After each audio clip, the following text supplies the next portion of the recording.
আল্লাহর ওলিদের দরবারের মধ্যে কেন যাবেন? সুফিগণ, দরবেশগণ, যিনারা যুগ যুগ ধরে পৃথিবীর ধরাধামের মধ্যে এসেছেন, দ্বীনের কাজ করেছেন, উনাদের কাছে গেলে কিরকম হয়, উনাদের কাছে যাওয়ার প্রয়োজনীয়তা কতটুকু, আপনারা সবাই মনোযোগ দিয়ে শ্রবণ করার জন্য আপনাদের দৃষ্টি আকর্ষণ করছি। আপনারা যারা আছেন বাহিরে, আপনারা মাহফিলের প্যান্ডেলে এসে বসার জন্য আপনাদের দৃষ্টি আকর্ষণ করছি। এখানে মহিলা মা বোনদের জন্য যে আলাদা বসার ব্যবস্থা করা হয়েছে, ওনাদেরও দৃষ্টি আকর্ষণ করব, আপনারাও মনোযোগ দিয়ে শ্রবণ করার জন্য চেষ্টা করবেন। আল্লাহ পাক রব্বুল ইজ্জত এতক্ষণ পর্যন্ত যাহা কিছু আমরা শুনেছি এবং যাহা কিছু শুনবো, সকল কিছু মনে রেখে বাকি জীবন যাপন করার তৌফিক দান করুক বলে আমিন। আল্লাহ আমাদেরকে আল্লাহর ইবাদত করার জন্য পাঠিয়েছেন। খোলাসা কথা যদি বলি, সেটা হচ্ছে আমরা দুনিয়ার জমিনের মধ্যে এসেছি আল্লাহর ইবাদত করার জন্য।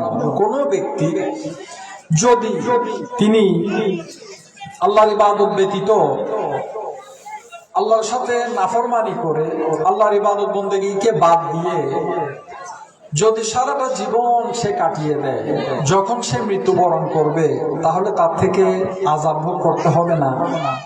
হবে না? হবে। এই যে আল্লাহর ইবাদতের থেকে গাফেল হওয়া, আল্লাহর ইবাদত থেকে সরে যাওয়া, যারা এই কাজটা করবে তাদের সকলের থেকে কবরকালীন জীবনে গিয়ে আল্লাহ প্রদত্ত আযাব ভোগ করতে হবে। আর যারা আল্লাহকে ডেকে যাবেন, আল্লাহকে স্মরণ করে যাবেন, আল্লাহর ইবাদত বন্দেগী করে যাবেন, যারা ঈমানদার হবেন, নেককার হবেন, মুমিন হবেন, মুত্তাকি হবেন, ওই সমস্ত মানুষ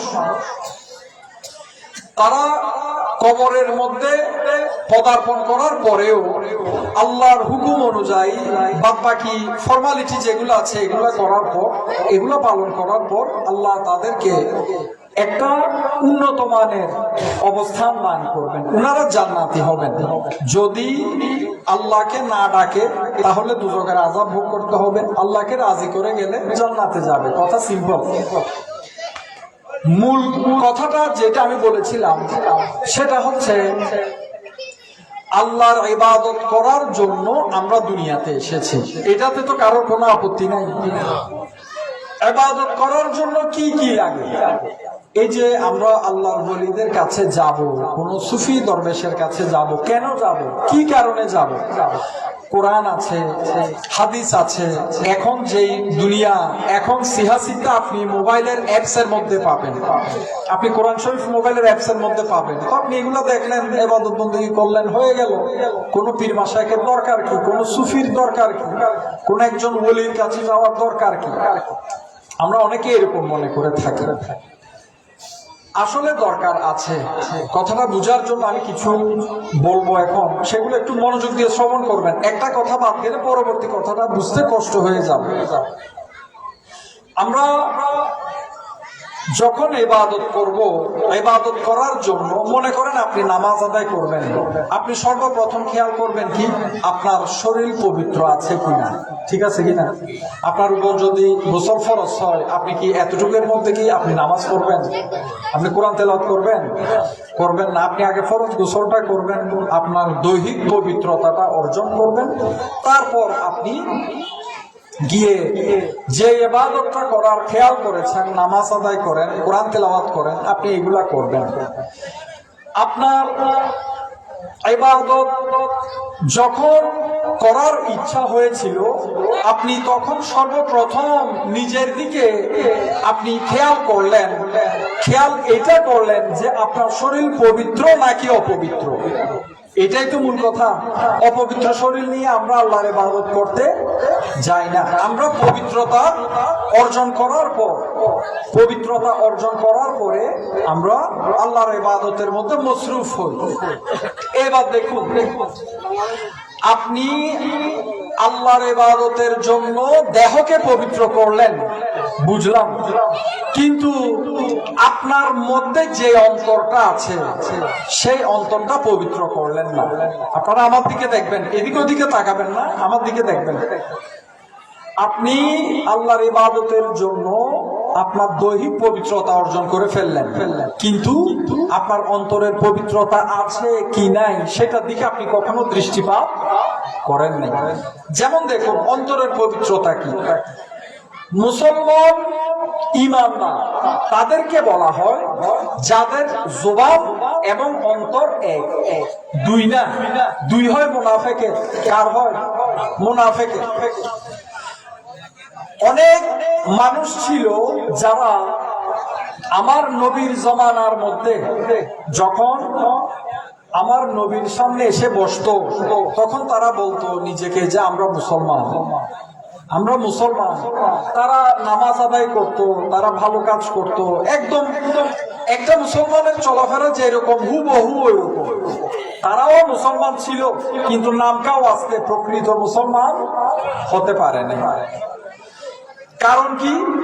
তাদের মুখে তারা বলতো আমরা আল্লাহকে বিশ্বাস করি, লা ইলাহা ইল্লাল্লাহর উপরে তারা ঈমান এনেছে, মুহাম্মদ রাসূলুল্লাহর উপর তারা ঈমান এনেছে, জান্নাত জাহান্নাম, হাসর নসর, কবর, পুনরুত্থান দিবস, সবকিছু তকদীর থেকে শুরু করে সবকিছু বিশ্বাস করলো, কিন্তু এগুলো একটাও ঈমানদার হয় নাই। আল্লাহ বলছেন ইযা জাআকাল মুনাফিকুনা ক্বালু নাশহাদু ইন্নাকা লারাসূলুল্লাহ ওয়াল্লাহু ইয়ালামু ইন্নাকা লারাসূলুহু।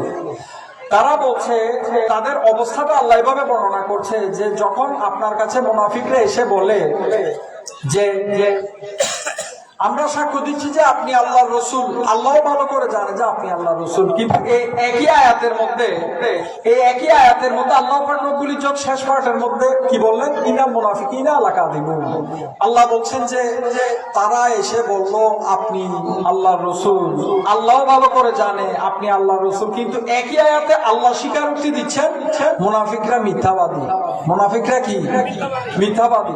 তাহলে এই মানুষগুলো রাসূলকে রাসূল হিসেবে বিশ্বাস করলো না, করেছে। এবং এটাও তারা বলতেছে যে আপনি যে আল্লাহর আখেরি নবী, আপনি যে আল্লাহর রাসূল, এটা আল্লাহও জানে। কিন্তু একই আয়াতে আল্লাহ কথাটা বলতেছে মুনাফিকরা সত্যবাদী, এগুলো মিথ্যাবাদী, এগুলো মুনাফিক, এগুলা ঈমান, মুনাফিকের ঈমান নাই। আল্লাহ বলছেন এইগুলা হচ্ছে মুনাফিক, যারা এসে বলেছিল, যারা এসে বলে বারাগাহে রিসালাতের মধ্যে হে রাসূল আমরা আপনার উপর ঈমান এনেছি, এগুলাই মুনাফিক। আল্লাহ এগুলোকে স্পেসিফিক করে দিয়েছেন। তাহলে বোঝা গেল তারা যদিও জবান দিয়ে, মুখ দিয়ে আল্লাহর নবীকে আখেরি নবী বলে স্বীকৃতি দিয়েছিল, কিন্তু অন্তর দিয়ে তারা বিশ্বাস করতে পারে নাই। তাদের অন্তর আর মুখ এক হয় নাই। অন্তর এবং জবান যতক্ষণ না এক হবে ততক্ষণ পর্যন্ত ঈমানদার হতে পারবেন না। জবান দিয়ে আল্লাহকে মানলো, রসুলকে মানলো, কিন্তু অন্তর থেকে রসুলকে মেনে নিতে পারে না, নবীকে মানতে পারছে না, বিভিন্ন ধরনের সমস্যা দেখা দিচ্ছে। তো এইরকম সমস্যা দেখা দেওয়ার কারণে তারা আল্লাহকে বিশ্বাস করলো, এটাও কাজে আসলো না, নবীকে বিশ্বাস করলো, এটাও কাজে আসলো না, জান্নাত জাহান্নাম থেকে শুরু করে বাদ বাকি যেগুলো আমরা মুসলমান হওয়ার জন্য বিশ্বাস করি সবকিছুতে তারা বিশ্বাস রাখার পরেও আল্লাহ বলে দিচ্ছে যে এগুলা মুনাফিক। তাহলে এই মুসলমানিত্বের দাম আছে? কোনো দাম নাই। এইরকম বিশ্বাসের কোনো দাম নাই। তাহলে এখানে মূল কথাটা কি? মূল কথা হলো জবান এবং অন্তর এক হতে পারে না। আপনি আল্লাহর ইবাদত করবেন, আপনি আল্লাহর ইবাদত করতে গিয়ে আপনার বাচ্চাকে আপনি নামাজ শিক্ষা দিচ্ছেন। আপনার বাচ্চাকে নামাজ শিখানোর জন্য আপনি কোন একজন ইমাম সাহেবের কাছে ধর্ণা দিলেন, উনারকে ঠিক করে দিলেন, উনি আপনার বাচ্চাকে প্রতিদিন পড়াচ্ছে, সূরা শিখাচ্ছে, নামাজের তরিকা শিখাচ্ছে, সবকিছু শিখালো।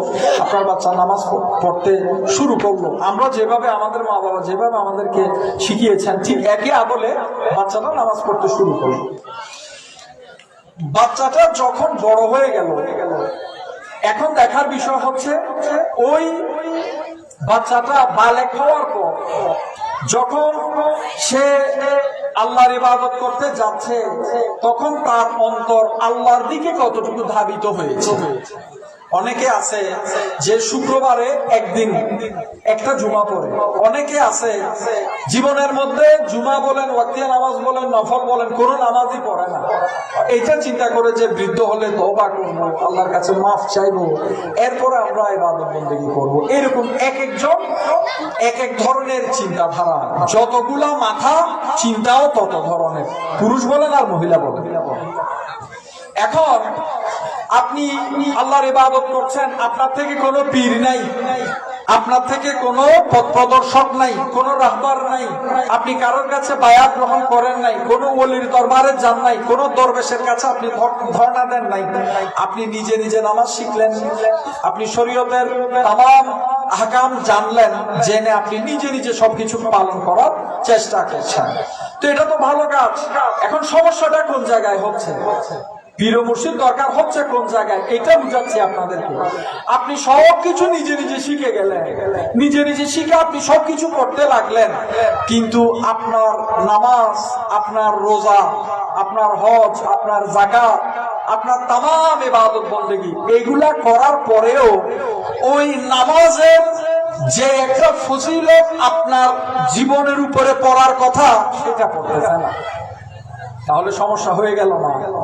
কথা বলেন, সমস্যা হলো কিনা? আপনি আল্লাহর ইবাদত করলে নামাজ, যারা প্রকৃত নামাজি, যারা প্রকৃত জিকিরকারী, জিকিরের ক্ষেত্রে কি বলছে? আপনি যখন আল্লাহর জিকির করবেন, আপনি এইখানে আল্লাহকে স্মরণ করবেন, আল্লাহ আপনাকে ঊর্ধ্ব জগতের মধ্যে স্মরণ করবেন, আল্লাহ ফেরেশতাদের মজলিসের মধ্যে আপনাকে স্মরণ করবে। এটা কি সহজ কথা? সহজ কথা না। আপনি আল্লাহকে স্মরণ করলে রিপিট আল্লাহ আপনাকে স্মরণ করতেছে, তাহলে স্মরণটা যথাযথ হতে হবে না? যথাযথ হতে হবে। এখন আপনি জিকির করতে বসলেন, আপনি জিকির করতে নিলেন, আপনি বসার পর প্রথমে আপনার মাথায় আসলো যে পাটা খুব বেশি ব্যথা করতেছে, পাটা খুব বেশি ব্যথা করতেছে, পাটা জমে গিয়েছে। আপনি জিকির করছেন, মন চাইতেছে না, মনটা চাইতেছে উঠে যায়, তো আপনি মনের সাথে যুদ্ধ করতেছেন, আপনি বলতেছেন না আমি আল্লাহর জিকির করব। আপনি মনের সাথে অনেক জোরাজোরি করে আল্লাহর জিকির করলেন, মনের সাথে অনেক জোরাজোরি করে আপনি রাতের অন্ধকারে নফল আদায় করলেন, আপনি তাহাজ্জুদ আদায় করলেন, মনের সাথে জোরাজোরি করে আপনি অন্যান্য ইবাদত বন্দেগী করলেন। তাহলে এখানে একটা ক্ষুদ্র রয়ে গেল। কি রয়ে গেল? ক্ষুদ্র হয়ে গেল। আপনি যদি আপনার বিবিকে ভালোবাসেন, আপনি যদি আপনার মা বাবাকে ভালোবাসেন, এখন বলা হলো আপনি 24 ঘন্টার মধ্যে আপনাকে 5টা সময় দেওয়া হলো, 5টা সময় ধার্য করা হলো, 5 ওয়াক্ত ফজর, যোহর, আসর, মাগরিব, এশা। এই 5 ওয়াক্ত সময়ে আপনি নির্দিষ্ট কিছুক্ষণ সময়ের জন্য আপনার আপনজনের সাথে কথা বলবেন। আমি উদাহরণ দিচ্ছি, দেখেন, আপনাকে এরকম একটা সময় নির্ধারণ করে দেওয়া হলো, তো আপনি চিন্তা করলেন 24 ঘন্টার মধ্যে আমি যদি 5 বার দেখা করি, একবারের মধ্যে যদি 20 মিনিট করে দেখা করতে পারি, তাহলে 5 বার আমি 100 মিনিট দেখা করতে পারবো, তার মানে 1 ঘন্টা 20 মিনিট। আপনি আপনার পরিবারের কাছে যখন যাবেন দেখা করার জন্য, আপনি উনাদের সাথে কথা বলার সময় আপনার মাথায় কি দুনিয়ার অন্য কোনো চিন্তা ঘুরবে? ঘুরবে না। কেন? উনারা আপনার আপনজন, আপনি অন্তর থেকে উনাদেরকে ভালোবাসেন, আপনি উনাদের সাথে সুখ দুঃখ ভালো মন্দ বিভিন্ন বিষয়ে আপনি কথা বলবেন, আপনার বিবির সাথে বলবেন, সন্তানের সাথে বলবেন, মা বাবার সাথে বলবেন, আপনার পরিবারের সাথে বলবেন। কোন একজন প্রবাসী ভাই যখন 1000 মাইল দূর থেকে একটা ভিডিও করলে নিজের বাবার সাথে মার সাথে কথা বলে, কথা বলার সময় যে কিছুক্ষণ কথা বলে মনটা চায় না যে মোবাইলটার ভিতরে ঢুকে দেশে চলে আসে, ইচ্ছা করে না? ইচ্ছা করে। কেন? এটা মনের টান। এই মনের টানটা আপনার পরিবারের ক্ষেত্রে কাজ করছে বলে আপনি যতক্ষণ পর্যন্ত আপনার পরিবারের মানুষের সাথে ভিডিও কলে কথা বলছেন, আপনার পরিবারের মানুষের সাথে সামনাসামনি কথা বলছেন, ততক্ষণ পর্যন্ত দুনিয়ার অন্য কোনো চিন্তা আপনার মাথায় আসে নাই। কিন্তু একটা জিনিস খেয়াল করে দেখেন তো, আপনি আল্লাহকে ভালোবাসেন এটা আপনি দাবি করেন, কিন্তু আপনি যখন আল্লাহ জিকির করছেন, আপনি আল্লাহ জিকির করার সময় চোখ বন্ধ, পুরা দুনিয়ার চিন্তা আপনার মাথায় ঘুরপাক খাচ্ছে। হচ্ছে না? আর আওয়াজ দিয়ে বলবেন হচ্ছে না? আপনি মসজিদের মধ্যে নামাজ আদায় করছেন, আপনি রাতের অন্ধকারে গভীর রাতে আপনি তাহাজ্জুদ আদায় করছেন, ভালো কথা। আপনি নামাজে দাঁড়ালেন, যা নামাজের মধ্যে আপনি দাঁড়ালেন, যখন আপনি নিয়ত বাঁধলেন, আল্লাহু আকবার বলে নিয়ত বাঁধলেন, দুনিয়ার অন্যান্য বিষয় মাথায় ঘুরতে ঘুরতে সূরা পর্যন্ত ভুল করে ফেলি। আমরা করি না? করি। তাহলে আমরা এই নামাজের মধ্যে, জিকিরের মধ্যে যে আল্লাহর স্মরণটা থাকার কথা, প্রকৃত স্মরণটা আমাদের মধ্যে নাই। যদি থাকতো তাহলে ওই পরিবারের মতো, আপনি যেরকম পরিবারের সাথে কথা বলার সময় দুনিয়াদারির খেয়াল নাই, কারণ আপনি চিন্তা করলেন আমি সারাদিনে সময় পেলাম 100 মিনিট, তো আপনি সারাদিনে 100 মিনিট সময় পেলেন 5 ওয়াক্ত নামাজ, আপনি সারাদিনে আলাদা একটা সময় বের করলেন, আধা ঘন্টা জিকির করার জন্য আপনি বের করলেন, আপনি এই আধা ঘন্টা আল্লাহর জিকির করবেন। আপনার পরিবারের মহব্বত আপনার অন্তরে যেই পরিমাণ আছে, সেই পরিমাণ মহব্বত যদি আল্লাহর প্রতি আপনার অন্তরে থাকতো, তাহলে আল্লাহর জিকির করার সময়, আল্লাহর স্মরণে নামাজ আদায় করার সময় আপনি কোনো অবস্থাতেই আপনার খেয়ালটা আল্লাহকে বাদ দিয়ে, অর্থাৎ আল্লাহর স্মরণ থেকে গাফেল হয়ে দুনিয়ার অন্য কোনো দিকে যাওয়ার সুযোগ ছিল না। কিন্তু আপনার খেয়াল গিয়েছে, আপনার খেয়াল গিয়েছে। আল্লাহ বলছেন ওয়াকিমিস সালাতা লিযিকরি, আমি খোদাকে স্মরণ করার উদ্দেশ্যে নামাজ কায়েম করব। তাহলে নামাজ কায়েম করবেন কাকে স্মরণ করার জন্য? কাকে? হুকুম কার? আল্লাহ। এখন আল্লাহ হুকুম করলো ওয়াকিমিস সালাতা লিযিকরি, আমি খোদাকে স্মরণ করার জন্য নামাজ কায়েম করো। আমরা নামাজ কায়েম করতেছি ঠিক, কিন্তু আমাদের নামাজের মধ্যে খোদার স্মরণ নাই, আল্লাহর সৃষ্টির স্মরণ। তাহলে এই নামাজ কি হইল? এই নামাজ পারফেক্ট আপনি বলতে পারবেন না? আপনি বলতে পারবেন না। আপনি যাকাত দিচ্ছেন, আপনি কোরবানি দিচ্ছেন। সমাজে আমাদের এমন অনেক ভাই আছেন যিনারা কোরবানির সময় বড় গরু কিনে, ইল্লা মাশাআল্লাহ কিছু মানুষ ছাড়া অনেক ভাই এরকম আছেন যে বড় গরু কিনেন, তো জিতাবাজি করে, প্রতিযোগিতা। উনাদের কথা কি হয়, আমি 5 লাখ টাকা দিয়ে গরু কিনছি, এটা সবাই শুনবে, এটা সবাই শুনবে। এটা মানুষকে শোনানোর জন্য 5 লাখ টাকা দিয়ে গরু কিনলো। আরেকজন মানুষ যিনি কুরবানি ফরজ, উনার সামর্থ্য কম, উনি 70,000 টাকা দিয়ে একটা গরু কিনলো, কিন্তু উনি বলতেছে 70,000 দিয়ে কিনি আর 7 লাখ দিয়ে কিনি, আমি এই গরুটা কোরবানি দিব আল্লাহকে রাজি করার জন্য। তাহলে দুইজনের চিন্তা দুই রকম হলো কিনা? হলো। ধনী ব্যক্তি এইটা চিন্তা করলো 5 লাখ টাকার গরু কিনেছি বললে পুরা শ্যামগ্রামের মানুষ দেখতে আসবে, কিন্তু ওই মানুষটা, যে মানুষটা 50,000 70,000 টাকা দিয়ে একটা গরু কিনলো, তার অন্তরের মকসুদ ছিল আমি আল্লাহকে রাজি করব। আল্লাহ কার উপর রাজি হবে? 70,000 টাকার গরুর মালিকের উপর আল্লাহ রাজি হবে। কারণ ধনী ব্যক্তি যেটা করেছে সেটা হচ্ছে লোভ দেখানো, এটা আল্লাহ দরবারে গ্রহণযোগ্য নয়। এবার আসুন জাকাতের ক্ষেত্রে। এই যে আমরা অনেক জায়গায় দেখি এই জাকাতের লুঙ্গি শাড়ি এটা সেটা দিতে গিয়ে পত্রিকার মধ্যে অনেক সময় দেখবেন যে পদদলিত হয়ে মানুষ মারা যাচ্ছে, আছে না? নিয়ম হচ্ছে আপনি সম্ভব হলে আপনার জাকাতের টাকাটা দিয়ে একজন হতদরিদ্র লোককে এতটুকু একটা ব্যবস্থা করে দেওয়া, যে যেটার মাধ্যমে তিনি একটা ব্যবসা কিংবা একটা কর্ম, যে কোনো একটা কাজ করে তিনি খেতে পারবেন, ওনার থেকে যেন দ্বিতীয় বছর আর জাকাত নিতে না হয়, এরকম হলে বেশি ভালো। কিন্তু আমাদের সমাজে আমরা দেখি জাকাত দিচ্ছে, এই ভিডিও করতেছে, ছবি তুলতেছে, পুরা দুনিয়ার মধ্যে এগুলো দেখানো হচ্ছে, লোক দেখানো।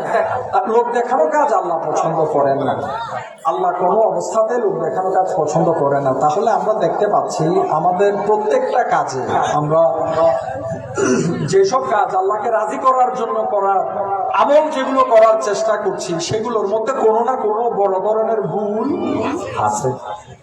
তাহলে আপনি এই যে শরীয়তের হুকুম আহকাম শুনলেন, জানলেন, আপনি নামাজ রোজা ইত্যাদি কিছু জানলেন, জেনে আপনি আদায় করছেন, আপনার আদায়টা পারফেক্ট হচ্ছে না। তাহলে এখন প্রশ্ন হচ্ছে পারফেক্ট হওয়ার জন্য করণীয় কি? পারফেক্ট হওয়ার জন্য করণীয় কি? দেখুন, উপমহাদেশের মধ্যে যত আল্লাহ ওয়ালা এসেছেন, যত মশহুর ওলিগণ এসেছেন, আল্লাহর ওলিগণ এসেছেন, উনাদের কাছে যখন মানুষ যেতেন, ওইসব আল্লাহর ওলিদের কাছে মানুষ যাওয়ার পর অনেক মানুষ একজন আল্লাহর ওলির সান্নিধ্যে গিয়ে এমন অনেক মানুষ আছেন যিনারা নিজেদেরকে আল্লাহ ওয়ালা হিসেবে রূপান্তরিত করেছেন। আছে না? আছে কিনা? আছে। তাহলে শুরুটা কোন জায়গাতে?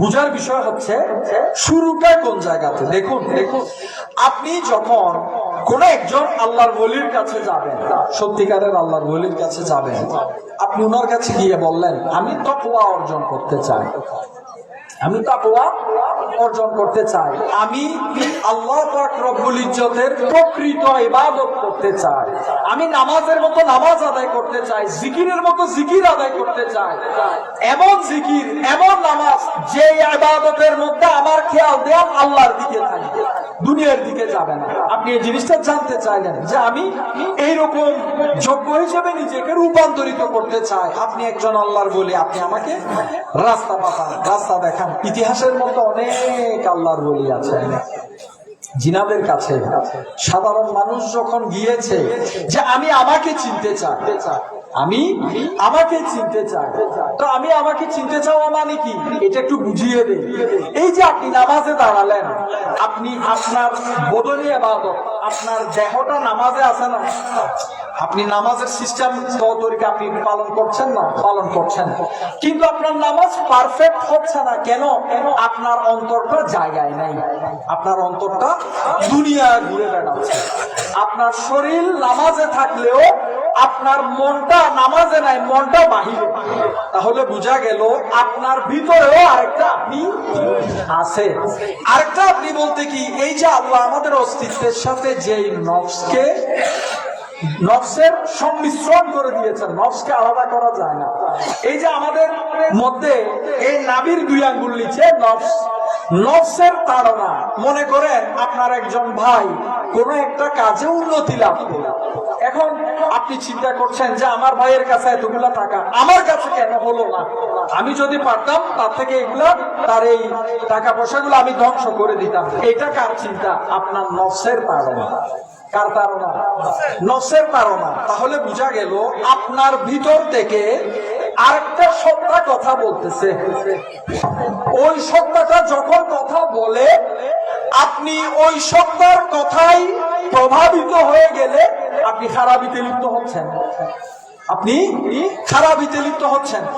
আপনি যাচ্ছেন মসজিদের মধ্যে, এখন আপনাকে ভিতর থেকে একটা তাড়না দিচ্ছে, মসজিদ আমার যেতে ইচ্ছা করছে না, জিকির আমার করতে ইচ্ছা করে না, কোরআন তেলাওয়াত আমার থেকে করতে ইচ্ছা করে না, রমজানের রোজা সন্ধ্যা পর্যন্ত মাগরিব পর্যন্ত উপাস থাকা অনেক কষ্ট, আমি এই রোজা রাখলে আমার অনেক কষ্ট হবে, আমার শরীর পড়ে যাবে, আমি শুকাই যাব, আমার শরীরের ক্ষতি হবে, তো আমি রোজা রাখবো না। এগুলা কিন্তু আপনার চিন্তা না। আপনি তো একজন মুসলমান, আপনি তো আল্লাহকে মানেন, আপনি তো নবীকে মানেন, আপনার চিন্তা কিভাবে এরকম হবে? এটা আপনার নফসের তাড়না। কার তাড়না? নফসের তাড়না। কথাগুলো বুঝে নিবেন। দেখুন, নফস যখন আপনাকে তাড়না দিবে সেই খারাপের দিকে চলে যাওয়া। দ্বিতীয়টা হচ্ছে নফসের সাথে জিহাদ করা। কি করা? জিহাদ করা। আপনাকে বললো, আপনার নফস আপনাকে বলতেছে যে দোকানের মালিক এই মুহূর্তে দোকানে নাই, আমি 500 টাকা নিয়ে ফেললে দোকানের মালিক বলতে পারবে না। কিন্তু আপনি নফসের সাথে জিহাদ করতেছেন, আপনি বলতেছেন না, আমার আল্লাহ এটা পছন্দ করে না, এটা হারাম, আমি এটা করব না। এই যে আপনি বললেন, এটা হচ্ছে জিহাদ। এটা কি? জিহাদ। আপনি এটার উপরে অটল থেকে গেলে আপনি একজন মর্দের মুজাহিদ, নিজের নফসের সাথে যুদ্ধ করতেছেন। এখন আরেকজন ভাই, উনি নফসের তাড়নায় চিন্তা করলেন, নফস যখন উনাকে তাড়না দিল, উনি আমলটা করে ফেললো যে আমি 500 টাকা নিয়ে ফেলি, কে আর দেখতেছে? কেউ দেখে নাই, খেয়ে ফেলছে, শেষ, চলে গেছে। তো আল্লাহ দেখে নাই? আল্লাহ দেখে নাই? আল্লাহর দরবারে এটা জবাব দিতে হবে না? জবাব দিতে হবে। তো আপনি এরকম চুরি করলেন, বাটপারি করলেন, আপনি আবার নামাজ আদায় করছেন, আপনি আপনার নামাজের শান্তি আপনি পাচ্ছেন না। আপনি সব ভালো কাজ করতেছেন, কোনো খারাপ কাজ আপনি করেন না, কিন্তু তারপরেও এমন অনেক মানুষ আছেন যে কোনো খারাপিতে থাকে না, মিথ্যা বলে না, সুদ খায় না, ঘুষ খায় না, মানুষের হক মারে না, সবসময় ইবাদত বন্দেগী 5 ওয়াক্ত নামাজ কালাম আদায় করতেছে, কিন্তু তারপরেও নামাজের প্রকৃত শান্তিটা উনি পাচ্ছেন না। কেন? ওই যে অন্তর দৌড়াচ্ছে, অন্তর হচ্ছে লাগামহীন একটা ঘোড়া। তরিকতপন্থীরা যারা আল্লাহর রাস্তার মধ্যে চলে, তারা অন্তরকে সর্বপ্রথম অন্তরকে নিজের কন্ট্রোলে নেয়। অন্তর যদি কন্ট্রোলে না থাকে, আপনি জিকির করে শান্তি পাবেন না। অন্তর আপনার কন্ট্রোলে না থাকলে আপনি ধ্যান করতে পারবেন না, আপনি মুরাকাবা করতে পারবেন না, আপনি কোনো কিছুর মধ্যে নিজেকে স্টেবল করতে পারবেন না, স্থির করতে পারবেন না। সবকিছু এলোমেলো লাগবে, দুকা লাগবে। নামাজ আদায় করতেছেন, খেয়াল অন্যদিকে। একটা ভালো কাজ করতে গেছেন, খেয়াল অন্যদিকে। খেয়ালটা আল্লাহর দিকে আপনি ধাবিত করতে পারছেন না, কারণ আপনি নফসের সাথে জিহাদটা এখনো শিখেন না। নফস তো আপনার ভিতরে আছে। এখন নফসের সাথে জিহাদ কিরকম দেখুন। কোন একজন আল্লাহওয়ালার কাছে যখন আপনি যাবেন, কোন একজন আল্লাহওয়ালার কাছে গিয়ে যখন আপনি বলবেন যে আমি তাকওয়াবান হতে চাই, আমি একজন প্রকৃত আল্লাহর বান্দা হতে চাই, আমি আল্লাহকে প্রকৃত যেভাবে স্মরণ করলে প্রকৃত পক্ষে আল্লাহর স্মরণ হয়, আমি ঠিক সেইভাবে আল্লাহকে স্মরণ করতে চাই, উনি আপনাকে আগে দেখবে মাথার চুল থেকে পায়ের তালু পর্যন্ত। সর্বপ্রথম দেখবে, দেখুন, কাম, ক্রোধ, লোভ, মদ, মোহ, মাৎসর্য, ষড়রিপু আপনার মধ্যে। মনে করেন কামনা বাসনা অনেক বেশি, আপনার মধ্যে কামনা বাসনা বেশি, আপনাকে দিয়ে রোজা রাখাবে, বছরও রোজা রাখাতে পারে। একজন আল্লাহর ওলি বলবে যে আপনি এইভাবে একটানা রোজা রাখেন, আপনি 1 বছরও হয়তো রোজা রাখবেন। আপনার মধ্যে আমিত্ববোধ বেশি, আপনাকে দিয়ে এমন অনেক কাজ করাবে যে কাজগুলা করার কারণে আপনার অহংকারের মধ্যে আঘাত হবে। আচ্ছা, এখন যদি এইখানে এই মজলিসের মধ্যে অনেক সম্মানী ব্যক্তি বসে আছেন না, নিচে কথা শোনার জন্য এসেছেন, বসেছেন, কোন একজন সম্মানী ব্যক্তিকে যদি বলা হয় যে আপনি সবার জুতাগুলো একটু এক সাইড করে রাখেন, সম্মান আছে না গেছে? ইজ্জত সম্মান আছে না গেছে? আপনি কি কোনো সম্মানী মানুষকে এটা বলা সম্ভব? সম্ভব না। একজন অনেক বড় অহংকারী ব্যক্তি আসলো, অনেক বড় অহংকারী ব্যক্তি, কোন ওলির সামনে গেলে খাস করে তিনি বলে ফেলবে যে এই জায়গাটা তুমি ঝাড়ু দাও, এই জায়গাটা ঝাড়ু দাও, এখানে মানুষ নামাজ আদায় করে, এই মসজিদটা ঝাড়ু দাও, মসজিদটা পানি দিয়ে মুছে দাও। কেন? ওই অহংকারী ব্যক্তিটা আল্লাহর ওলির কাছে আসছে একটা কারণে, কারণটা হলো আমি আল্লাহওয়ালা হতে চাই। এখন অহংকারীকে যদি আল্লাহওয়ালা বানাতে হয়, তো অহংকারীটাকে আগে বানাইতে হবে না? এটাকে কামার যেরকম বাড়ি দিতে দিতে একটা লেভেল নিয়ে আসে, এরকম একটা লেভেল আনতে হবে না? আপনার মনে অহংকার থাকলে আপনি আল্লাহ পাবেন কোত্থেকে? তো অহংকারটাকে ভ্যানিশ করার জন্য, ধ্বংস করার জন্য সর্বপ্রথম উনাকে দিয়ে ওই সব কাজ করাবে যে সব কাজ করার মাধ্যমে উনার আমিত্বের মধ্যে আঘাত করবে। আমি শিল্পপতি, আমি সেই, এই কথাটা মুখ দিয়ে আর আসবে না। যেই মাত্র আমিত্ব শেষ হয়ে যাবে, অহংকার শেষ হয়ে যাবে, কামনা বাসনা দেখবে, অন্তরের অবস্থা দেখবে, এইভাবে করে একটা একটা একটা একটা ধাপে ধাপে করতে করতে একটা পর্যায়ে ওই আল্লাহর ওলির অন্তর থেকে এই যে দিনের পর দিন আল্লাহর ওলির কথা শুনে শুনে শুনে শুনে আমল করতেছে, এই আমলের মাধ্যমে তার ষড়রিপুর নফস যে সমস্ত জায়গায় ওয়াসওয়াসা দেয়, তাল দেয়, কুমন্ত্রণা দেয়, নফস যেগুলা দিয়ে তাকে বাহা দেয়, সবগুলো জায়গায় যখন আল্লাহর ওলি আঘাত করে ফেলবে, তখন নফস আঘাত করার জন্য আর কিছু থাকবে না। নফস যদি বলে যে তুমি অনেক বড় একজন শিল্পপতি, তো উনি তো আল্লাহর ওলির দরবারে ঝাড়ু দিতে দিতে কাজ করতে করতে উনার মনে চলে আসলো যে আমি আল্লাহর একজন নগণ্য বান্দা, আল্লাহর 10 জন বান্দা যেরকম আমিও ওরকম। তখন নফস তাকে তাড়না দিলে যে তুমি অনেক বড় শিল্পপতি, এই তাড়না কোনো কাজে আসবে? কাজে আসতেছে না। এই যে একটা পরিবর্তন, এই যে একটা পরিবর্তন, এইটা বৈপ্লবিক পরিবর্তন, জীবনের ইউটার্ন হয়ে যাবে। আপনি কোথায় জালিম ছিলেন, জালিম থেকে আপনি মানুষে রূপান্তরিত হবেন। আপনি মানুষে রূপান্তরিত হবেন। ওই আল্লাহর ওলি আপনাকে এইভাবে করে বিভিন্ন কিছুতে আপনাকে বিভিন্ন কাজ করাবে, আপনার আমিত্ববোধ একেবারে ধ্বংস করে দিবে। যখন আপনার আমিত্ববোধ চলে যাবে, আপনার অন্তরের মধ্যে আস্তে আস্তে আস্তে আস্তে আল্লাহ পাক রব্বুল ইজ্জত নূর দান করবেন। আল্লাহ আপনাকে নূর দান করবেন। আপনি যখন আল্লাহর সৃষ্টিকে আপন করে নিতে শিখবেন, সাধারণ গরিব মানুষ আর ধনী মানুষের মধ্যে সবাইকে এক কাতারে এক চোখে দেখা শিখে যাবেন, তখন আপনার মধ্যে আল্লাহর সৃষ্টির প্রতি একটা মায়া জন্মে গেল না? মায়া জন্মে গেল।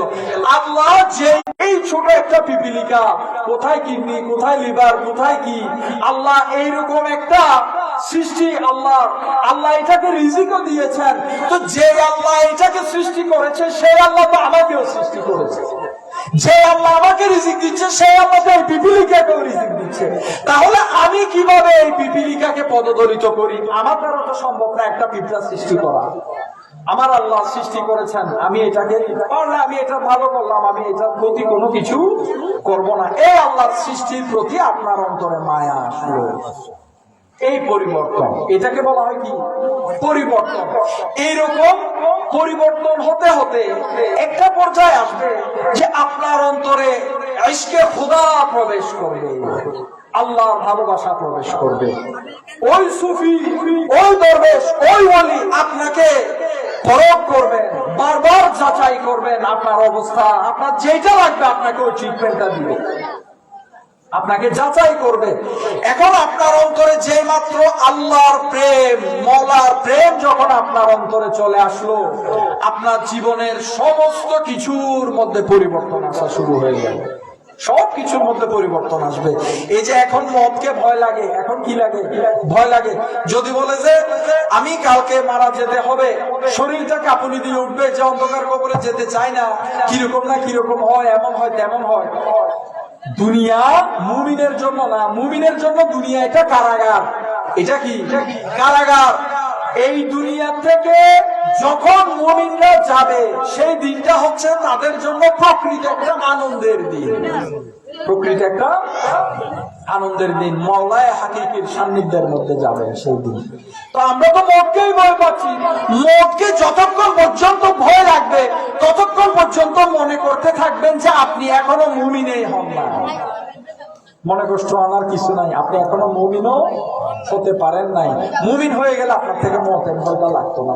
তো ওই আল্লাহর ওলির সান্নিধ্যে থেকে উনি যখন আপনাকে বিভিন্ন দিক দিয়ে সাইজ করবে, এইভাবে করে ট্রেনিং দিতে দিতে দিতে দিতে এক পর্যায়ে আল্লাহর মহব্বত, ইশকে ইলাহি যখন আপনার অন্তরে চলে আসলো, তখন আপনি আল্লাহর ইবাদত কি জন্য করবেন জানেন? এখন সমাজে অনেক মানুষ আছে, আপনি বলতেছেন যে ভাই আপনি প্রতিদিন 5 ওয়াক্ত নামাজ আদায় করেন, ব্যাপার কি?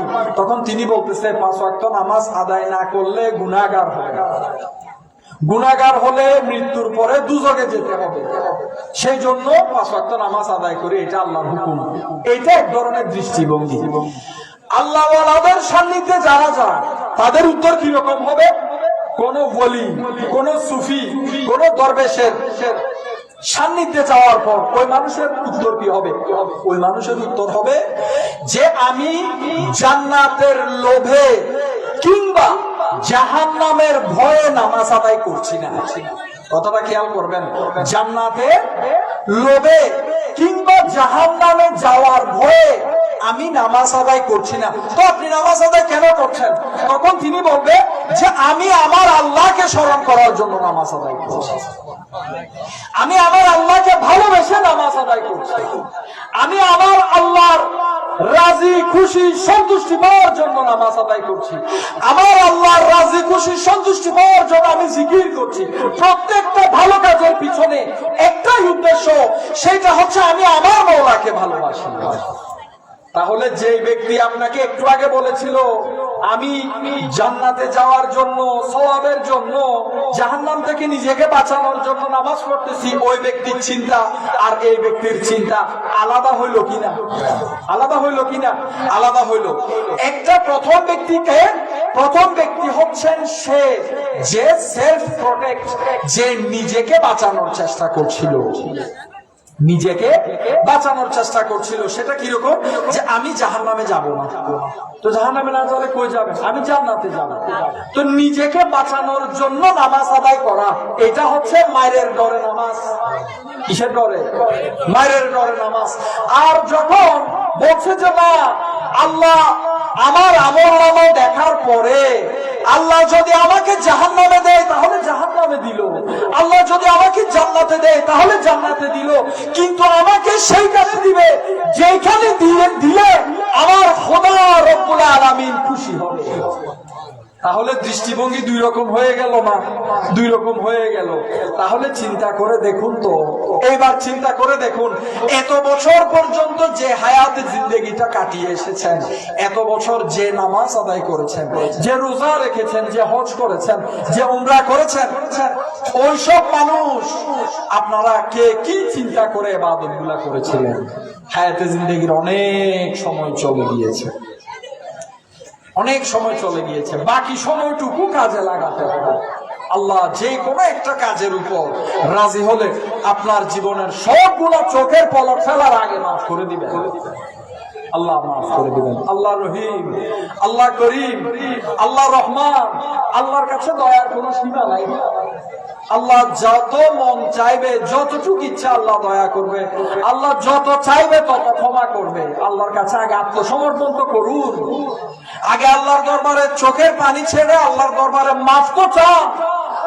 ক্ষমা তো আসবে পরে, আগে তো আপনার থেকে সারেন্ডার করতে হবে, আত্মসমর্পণ করতে হবে। সেই আত্মসমর্পণটা যখন ওলির কাছে গিয়ে বায়াত হওয়ার মাধ্যমে আত্মসমর্পণ করবেন, ওয়াদাবদ্ধ হবেন, অঙ্গীকারবদ্ধ হবেন যে আমি মওলাকে সন্তুষ্ট করার জন্য কাজ করব, অটোমেটিক্যালি আপনার অন্তরের মধ্যে আল্লাহর রহমত আসা শুরু হয়ে যাবে। যখন কোন সুফি দরবেশ, কোন ওলি যখন এইভাবে করে একজন মানুষকে বানাতে বানাতে বানাতে বানাতে এক পর্যায়ে তার অন্তরের মধ্যে যখন আল্লাহর প্রেম চলে আসে, তার অন্তরে যখন নবীর প্রেম চলে আসে, তখন ওই আল্লাহর ওলিরা এইবার তাকে দিয়ে রেয়াজত করায়। কি করায়? রেয়াজত করায়। তাকে নামাজের তরিকা শিখাবে। নামাজ আদায়ের মধ্যেও কি চিন্তা করবে, কি চিন্তা করবে না, কিভাবে করবে, কিভাবে করবে না, মওলার প্রেমটাকে কিভাবে নামাজের মধ্যে কাজে লাগাবে, সব কিছু শিখিয়ে দিবে।